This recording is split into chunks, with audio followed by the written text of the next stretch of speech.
If you're nearing retirement, you've probably wondered how much of my retirement savings should actually be in RRSPs specifically. Like, is there a magic percentage that's the right amount?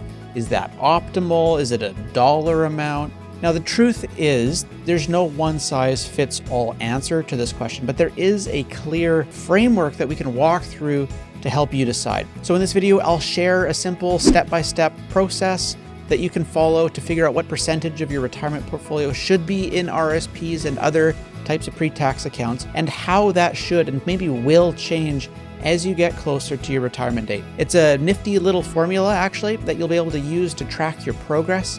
Should be really helpful for you. We'll also run through a really quick case study just so you can see how you can do this yourself.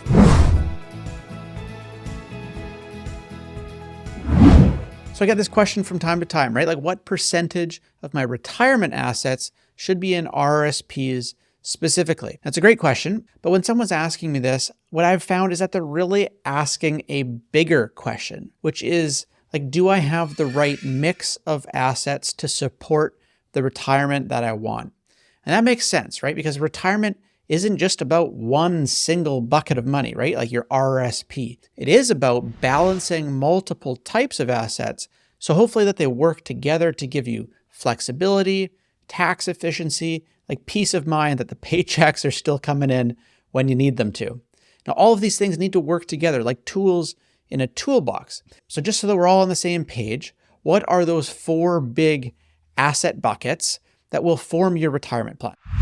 Well, first, you're going to have pre-tax buckets. And so those would be RSPs, RRSPs. This is going to be the heavy lifter for most Canadians. RRSPs, they grow tax deferred, and contributions are going to offer that immediate tax relief by way of an income deduction. Withdrawals, though, are going to be fully taxable, so you need a strategy to manage taxes and to avoid things like OAS clawback. Now, the second bucket is going to be the post-tax bucket, and this would be things like TFSAs and your non-registered accounts.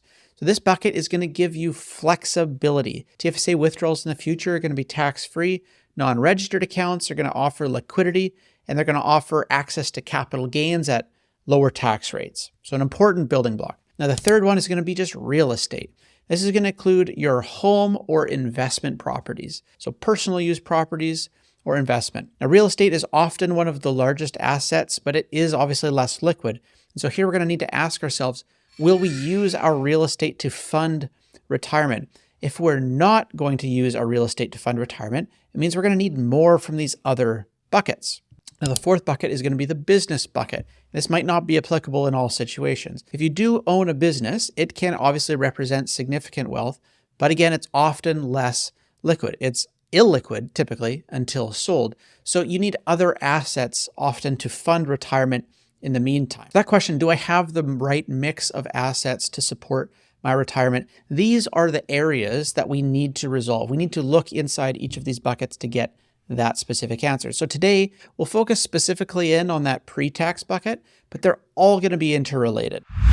So how do we figure out how much we need in each of these different buckets? Everyone's situation is going to be unique. What an expected response for a planner. So what we need to do is we need a way to denominate this to your specific situation. What is the right amount for you? The size of your buckets, especially this RRSP pre-tax bucket, should be determined by the amount that you spend today. Your current spending habits are the best indicator or predictor of your future spending habits in retirement. So when you're calculating this annual after-tax spending number, make sure you remove from it anything that you think will be gone in retirement. So likely mortgage payments, any reoccurring savings, pull those costs out, and what you're going to be left with is just a raw kind of burn rate of annual spendable dollars. It doesn't have to be super precise, but do try to get it kind of roughly accurate. So what we want to work towards here is figuring out how many years of spending can your pre-tax savings sustain. What we can actually do here is create a nifty little formula to give us a score, which we can then track, that we can then monitor. So here's the formula. Your retirement score will equal your pre-tax assets, so your RRSPs and your RRSPs, divided by your annual after-tax spending. So this formula is going to tell you how many years your pre-tax assets alone will fund your current lifestyle. So So just as an example, let's say you've got $800,000 of pre-tax assets in an RRSP and your spending is about $80,000. So $800,000 divided by $80,000 equals 10, or in this case, like 10 years. Now, just as we've done for our pre-tax assets, we can also run a similar calculation for our post-tax assets. So things like TFSAs, non-registered accounts, bank accounts, anything that's liquid and represents money that we've already paid tax on, that kind of thing. So we can use a score like this, again, to size these up.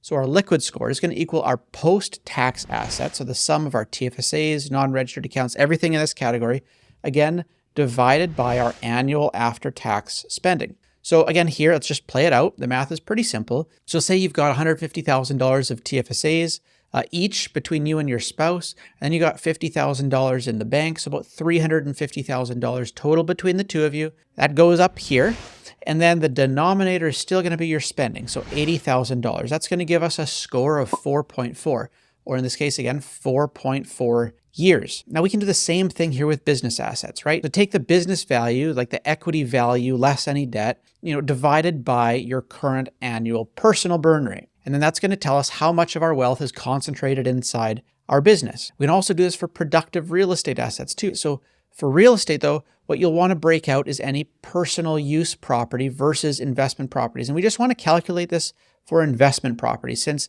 our main residence isn't likely to contribute to our income in retirement. So these formulas, they're going to spit out scores, and then those scores are then going to give us a clear sense of where we stand. If we add them all up, so say in this case, a 10 from our retirement score, 4.4 from our liquid score, that's going to total 14.4 or 14.4 years. We've got enough savings to fund our life without touching any other sources for 14.4 years.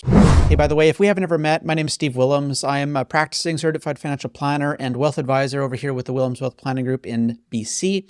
We started this channel to help you plan for your own retirement, helping you think about how to plan and arrange your investments, your income streams, and ideally pay less tax along the way. Let's get back into it. Again, this is a super quick, point in time assessment. This is not a financial plan. We're not talking about CPP here, OAS, marginal tax rates, pension income splitting, other sources of defined pension income, right? Like none of that. This is purely a status check, like a report card. It's going to be captured in 10 seconds to see where you're at today. But the super helpful thing is that once you do have these numbers, you can actually track them. And once you track it, you can set targets for upcoming stages of life. You see, at different points in your career, these scores will change, right? Of course, this isn't like a Formula One race, like it won't happen that fast, but over time, you will see these numbers morph and grow. So in your early career, like in your 20s, maybe up to your 40s, your balance sheet is probably gonna be more focused on maybe business assets if you start a business, maybe real estate. By your mid-career 40s into 50s, you're gonna start to naturally shift towards more retirement assets and your liquid assets. And then by your pre-retirement years in your late 50s, early 60s, you're going to want to be prioritizing converting those illiquid assets into liquid assets that can then fund your retirement. So those retirement and those liquid scores are going to naturally increase much more rapidly at the end. So what score should you target? Let's go deeper into targets for that final pre-retiree stage. If you're at this stage, you're going to want to have all of your scores total around 25 or higher. So when you add up the productive real estate, any business scores, the retirement kind of score, and the liquid score, all denominated by your annual spending, your target should be 25 or higher. That's your North Star. In your final years before retirement, you should see probably these numbers increase pretty rapidly, almost like in a non-linear way. It's not uncommon for these numbers to be going up at a rate of maybe 2 to 4 points per year, just as the compounding growth of your assets is now going to really start to kick in. It'll give us a nice assist in these final years. So that's the total of all of the scores, the frame of reference that we would see as being pretty successful. Now in your liquid bucket, that post-tax bucket, you'll want to see that score clock in between 3 and 5. Like anything higher is awesome, but we really don't want to be cutting it much lower than 3. A number in that range is going to give you some flexibility to absorb bigger purchases, say like discretionary purchases, but also home upgrades, roof repairs, new vehicles.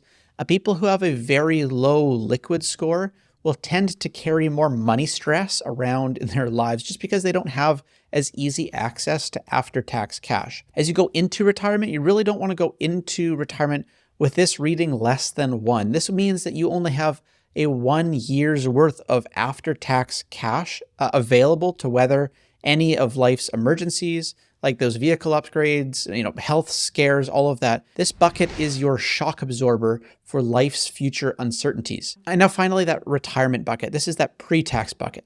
Now the number here that you're going to want to target is going to depend on when you want to retire. But again, just as a rule of thumb, when you're approaching 55 years old, you're going to want to see this around 15. And you're going to want to see it closer to 20 by the time you actually do pull the plug and are ready to retire. So now that we've covered the formulas, we've covered the targets, let's run through a quick case study just to show how these scores will help you with where you're at today and maybe what you need to focus on as you plan for your retirement. So let me introduce you to Dave and Sarah. They're 50 years old. They're hoping to retire in 10 years. Now they figure they're currently spending about $8,000 a month, so about $96,000 per year after tax. So let's break down their situation and calculate their scores. So first up is going to be their pre-tax bucket, that retirement score. So Dave and Sarah, they've got $800,000 in their RRSP. They're spending $96,000 a year annually. And so when we run through the math of that formula, it gives us a score of 8.3.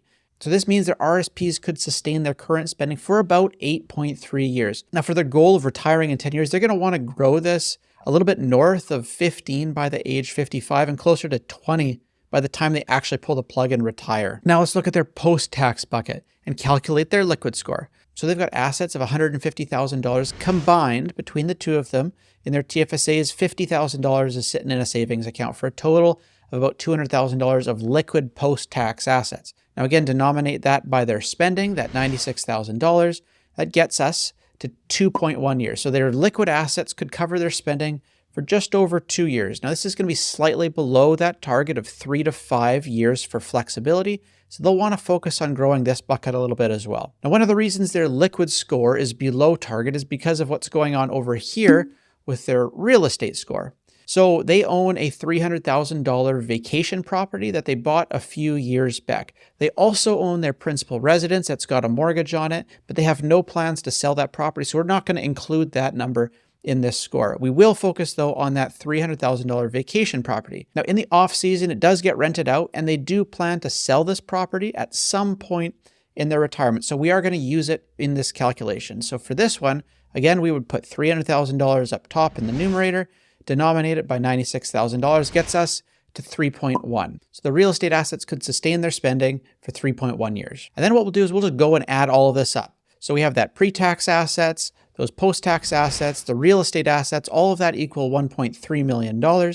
Denominate that by $96,000. It gets us to a total of 13.5 years. And so this means that they could sustain their current lifestyle based on the savings that they got in rough numbers for about 13 and a half years if they stopped working today. Now, since they want to retire in 10 years, they're going to want to make money decisions that will grow their scores towards that target of 25 by the time that they retire, which should actually be achievable if they actually set their minds to it. Again, just as an example, they've got $800,000 of pre-tax dollars right now. If they save another $20,000 a year, which is doable based on their income, and that grows at 6%, their $800K is going to grow to be worth $1.7 million in 10 years. Divide that by $96,000 of annual spending, that number is going to go up to 17, almost 18. And so their score of 8.3 is going to grow to 17.8, just accounting for this anticipated savings rate and future growth.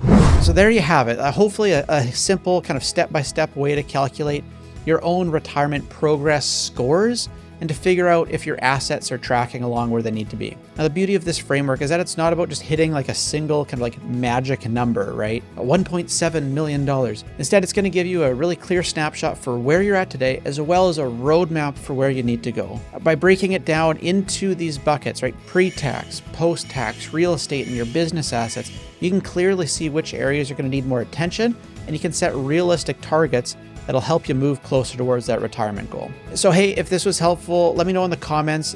Do these formulas make sense for your situation? Are there other tools that you use to track your progress? I'd love to hear your thoughts. And if you know of someone who's planning for retirement, maybe you share this video with them. It might just be the perspective that they need. Thanks as always for watching. I'll see you in the next video.